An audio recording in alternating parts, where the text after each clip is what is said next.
కృష్ణా జిల్లా గన్నవరంలోని తేలప్రోలు సమీపంలో ఘోర రోడ్డు ప్రమాదం జరిగింది. చెన్నై కోల్కతా జాతీయ రహదారిపై జరిగిన ఈ ప్రమాదంలో అతివేగంగా వస్తున్న లారీ వెనుక నుండి ద్విచక్ర వాహనాన్ని ఢీకొట్టింది. లారీ ఢీకొనడంతో ద్విచక్ర వాహనం మరొక ద్విచక్ర వాహనాన్ని ఢీకొనడం రోడ్డుపై దూసుకెళ్లింది. ఈ ఘటనలో ద్విచక్ర వాహనం నడుపుతున్న వ్యక్తి అక్కడికక్కడే మృతి చెందారు. సమాచారం అందుకున్న ఆత్మకూరు పోలీసులు సంఘటన స్థలానికి చేరుకొని వివరాలు సేకరించారు. ప్రమాదానికి కారణమైన లారీ డ్రైవర్ పరారీలో ఉన్నారు. దీంతో పోలీసులు అతన్ని పట్టుకునేందుకు గాలింపు చర్యలు చేపట్టారు. అసాంఘిక కార్యకలాపాలకు చెక్ పెట్టేందుకు సాంకేతిక పరిజ్ఞానం ఉపయోగిస్తున్నామని ప్రకాశం జిల్లా గిద్దలూరు అర్బన్ సిఐ సురేష్ అన్నారు. అసాంఘిక కార్యకలాపాలు జరుగుతున్నాయన్న అనుమానంతో అనుమానిత ప్రాంతాలను సిఐ సురేష్ డ్రోన్ కెమెరాలతో పరిశీలించారు. కాలేజీ సమీపంలో నిర్మానుష్య ప్రదేశాలకు పరిశీలించామని, బహిరంగ ప్రదేశాలకు మద్యం తాగడం, గంజాయి, కోడి పందాలు, పేకాట నిర్మూలించడం కోసం డ్రోన్ కెమెరా ఎంతగానో ఉపయోగపడుతుందని అన్నారు. నిరంతరం అనుమానిత ప్రాంతాలపై డ్రోన్ కెమెరాలతో నిఘా ఉంచుతామని సిఐ సురేష్ తెలిపారు. శ్రీ సత్యసాయి జిల్లా కదిరిలో పెట్రోల్ బంక్ బాయ్గా పనిచేస్తున్న యువకుడు బాబా ఫక్రుద్దీన్ బంక్ యాజమాన్యం సిబ్బంది దాడికి పాల్పడ్డారు. దీంతో ఘటనపై ముస్లిం మైనారిటీ సభ్యులు దూదేకుల సంఘం తీవ్రంగా ఖండించారు. వారు ఈ దాడిని అన్యాయంగా మానవ హక్కుల ఉల్లంఘన పేర్కొని బాధితుడికి న్యాయం చేయాలని డిమాండ్ చేశారు. అలాగే ఈ ఘటనపై సంబంధిత అధికారులు తక్షణమే చర్యలు తీసుకోవాలని, పెట్రోల్ బంకును సీజ్ చేయాలని వారు కోరారు.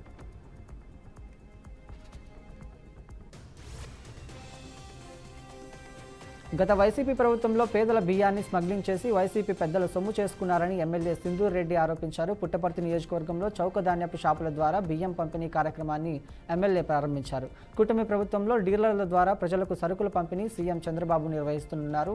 పేదల కడుపు నిండా 3 పూటల అన్నం తినేందుకు అంటే టీడీపీ వ్యవస్థాపకులు స్వర్గీయ నందమూరి తారక రామారావే ముఖ్య ఆధ్యేయుడని ఎమ్మెల్యే సింధూర్ గుర్తు చేశారు. కాకినాడ జిల్లా పిఠాపురంలో బలగాల మధ్య యార్డ్ ప్రభుత్వ స్వీకార కార్యక్రమం ఘనంగా నిర్వహించారు. ఈ కార్యక్రమంలో పౌర సరఫరాల శాఖ మంత్రి నాదెండ్ల మనోహర్తో పాటు ఎమ్మెల్యే పంతం నానాజీ పాల్గొన్నారు. నూతన మార్కెట్ కమిటీ చైర్పర్సన్గా వాకపల్లి దేవ్, వైస్ చైర్మన్ గాది రాజుబాబు ప్రమాణ స్వీకారం చేశారు. ప్రమాణ స్వీకార కార్యక్రమం అనంతరం జై పవన్, జై జనసేన మార్కెట్ యార్డు సిబ్బంది, పట్టణ ప్రముఖులు నినాదాలు చేశారు. చిత్తూరు జిల్లా పుంగనూరు టౌన్లో కట్టకిందపాలెం రేషన్ షాపులో జరిగిన సంఘటన వినియోగదారులు తీవ్ర ఆవేదన వ్యక్తం చేశారు. రేషన్ డీలర్ బాలాజీ షాప్ ప్రారంభించిన తొలి రోజే వినియోగదారుల వద్ద బయోమెట్రిక్ డేటా సేకరించి బియ్యం పంపిణీ చేయకుండా షాప్ మూతవేసినట్లు బాధితులు ఆరోపించారు. వారు చెప్పినట్లుగా రేపు సరుకులు పంపిణీ చేస్తామని చెప్పి రేషన్ కార్డులు తీసుకొని వెళ్లిపోయారని తెలిపారు. ములుగు జిల్లా వెంకటాపూర్లో రాష్ట్ర ప్రభుత్వం ప్రతిష్టాత్మకంగా అమలు చేస్తున్న భూభారతి చట్టం కింద రైతులకు పట్టాదారు పాస్బుక్ పంపిణీ కార్యక్రమం ప్రారంభించారు. తహసీల్దార్ గిరిబాబు ప్రకారం 9 మండలాల 4555 దరఖాస్తులు కేటగిరీ వారీగా వెరిఫికేషన్ చేశారు. మంత్రి సీతక్క, జిల్లా కలెక్టర్ దివాకర్ టీఎస్ చేతుల మీదుగా ఈ పాస్బుక్ల రైతులు అందజేస్తారని ఆయన అన్నారు. మహబూబాబాద్ జిల్లా తొర్రూరు అధికారుల భారీగా పట్టిరొచ్చ ఎరువు విత్తనాలు స్వాధీనం చేసుకున్నారు. స్థానికంగా వ్యవసాయ సంస్థల నుంచి అక్రమంగా విత్తనాలను సేకరించి రైతులకు సబ్సిడీపై పంపిణీ చేయాలని ప్రయత్నించిన చెదలవాడ ఉపేందర్ అనే వ్యక్తిపై పోలీసులు దర్యాప్తు చేశారు. పోలీసులకు అందిన సమాచారం మేరకు ఉపేందర్ ఇంటిపై సోదాలు నిర్వహించారు. దీంతో 106 బస్తాల పచ్చి ఎరువు విత్తనాలు పట్టుబడ్డాయి. వీటికి మార్కెట్ విలువ సుమారు 4.5 లక్షలు ఉంటుందని అధికారులు వెల్లడించారు. మహేశ్వరం నియోజకవర్గంలో గూడూరు గ్రామంలో ఏర్పాటు చేసిన LIMS హాస్పిటల్లోని తొలి వార్షిక కార్యక్రమాన్ని ఘనంగా నిర్వహించారు. హాస్పిటల్కు వచ్చిన ప్రతి రోగి మా కుటుంబ సభ్యుడేనని, అతని దగ్గర ఒక్క రూపాయి కూడా ఆశించకుండా ముందుగా అతని ప్రాణం కాపాడేందుకే మా ధ్యేయమని డాక్టర్ రామరాజు తెలిపారు.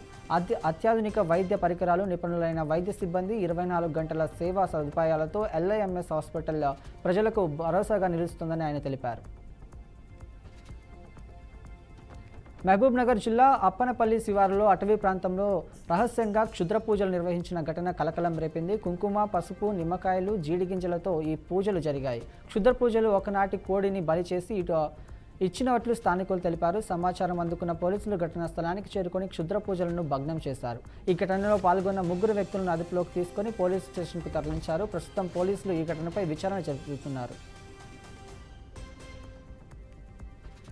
హైదరాబాద్ నగరంలో గచ్చిబౌలి ఫ్లైఓవర్ వద్ద ఆదివారం ఉదయం దురదృష్టకరమైన ఘటన చోటు చేసుకుంది. గచ్చిబౌలి సమీపంలోని బొటానికల్ గార్డెన్ వద్ద ఓ ఫ్లైఓవర్ పై నుంచి ఒక వ్యక్తి దూకి ఆత్మహత్యకు పాల్పడ్డాడు. మృతుడిని గచ్చిబౌలి పేటెంట్ పనిచేస్తున్నట్లుగా కృష్ణ తెలిపారు. ఘటన జరిగిన వెంటనే అతని కొండాపూర్లోని హోలిస్టిక్ హాస్పిటల్కి ప్రయత్నించగా అప్పటికే తీవ్ర గాయాలతో ఉన్న కృష్ణ మార్గం మధ్యలోనే మృతి చెందారు. ఎన్టీఆర్ జిల్లా నున్నా వద్ద రేషన్ షాప్ నెత్తిన పెట్టుకుని అవస్థాపలు పడుతున్న ఓ వృద్ధురాలు ఇంటికి వెళ్ళింది. రేషన్ దుకాణాల వద్ద సరుకులు పంపిణీ మొదలైన తొలి రోజే గంటల తరబడి క్యూలో లైన్లో నిలబడాల్సి లక్ష్మీదేవి అనే వృద్ధురాలు ప్రాణాలు విడిచింది. కొద్ది రోజులు మాత్రమే బియ్యం ఇస్తారనే ఆందోళనతో ఉదయమే దుకాణం వద్దకు చేరుకున్న బాధితురాలు ఎండకు సొమ్మసిల్లి కుప్పకూలింది. గత ప్రభుత్వంలో పేదల ఇంటి వద్దే ఆత్మగౌరవంతో అందుకున్న రేషన్ సరుకుల డీలర్ల చేతికి అప్పగించి పంపిణీ వ్యవస్థను చంద్రబాబు సర్కారు అస్తవ్యస్తంగా మార్చేసిందన్నారు. శ్రీ సత్యసాయి జిల్లా కుమరవాన్లపల్లి వద్ద జరిగిన దుర్ఘటనపై ఆగ్రహం వ్యక్తమవుతోంది. నల్లచెరువు గ్రామానికి చెందిన యువకుడు బాలాజీపై అక్కడ నయ్యారా ఇండియన్ ఆయిల్ పెట్రోల్ బంక్ యాజమాన్యం సిబ్బంది దాడికి పాల్పడినట్లు ఆరోపణల నేపథ్యంలో దూదేకుల సంఘం ఆధ్వర్యంలో భారీ నిరసన ర్యాలీ చేపట్టారు. నల్లచెరువులోని బస్టాండ్ సర్కిల్ నుంచి ప్రారంభమైన ర్యాలీ పోలీస్ స్టేషన్ వరకు సాగింది. అనంతరం సంఘం ప్రతినిధుల స్టేషన్కు అధికారులకు వినతి పత్రం అందజేశారు. విశాఖపట్నం జిల్లా పెందుర్తి పరిధిలో జాతీయ రహదారిపై తీవ్ర విషాదకర ఘటన చోటు చేసుకుంది. సరిపల్లి నుండి పిఎస్ఎల్ జంక్షన్ వైపు వెళ్తున్న ఇద్దరు యువకులు రోడ్డు ప్రమాదంలో మృతి చెందారు. మోటార్ సైకిల్పై ప్రయాణిస్తున్న శరగండం అవినాష్, మధ్యాల శ్రీరామ్ అనే యువకులు రహదారిపై అర్ధరాత్రి జరిగిన ప్రమాదంలో అక్కడికక్కడే మృతి చెందారు. పోలీసులు ఘటనా స్థలానికి చేరుకుని కేసు నమోదు చేశారు. మృతదేహాలను కింగ్ జార్జ్ హాస్పిటల్కు పోస్టుమార్టం నిమిత్తం తరలించారు. ప్రమాదానికి గల కారణాలపై దర్యాప్తు కొనసాగుతోంది. మిస్ వరల్డ్ పదవీకాలం ఏడాది అయినా ఈ విజయాన్ని జీవితాంతం గుర్తుండేలా చేసుకుంటానని, సహచర పోటీదారులకు సేవా కార్యక్రమాలకు తోడ్పడి అందిస్తానని ప్రపంచ సుందరి ఓవల్ సుజాత అన్నారు. ఫినాల్స్లోని మిస్ థాయిలాండ్ అనగానే సంతృప్తికరమైన గురి అని తన దేశానికి మొదటి మిస్ వరల్డ్ కిరీటం రావటం సంతోషమైందని అన్నారు. ఈ గెలుపు జీవితంలో మర్చిపోలేదని, మైలురాయిగా అని, ఈ విజయం తనకి మాత్రమే కాదని బ్యూటీ విత్ ఏ పర్సనాలిటీ ప్రాజెక్టుది అని అన్నారు.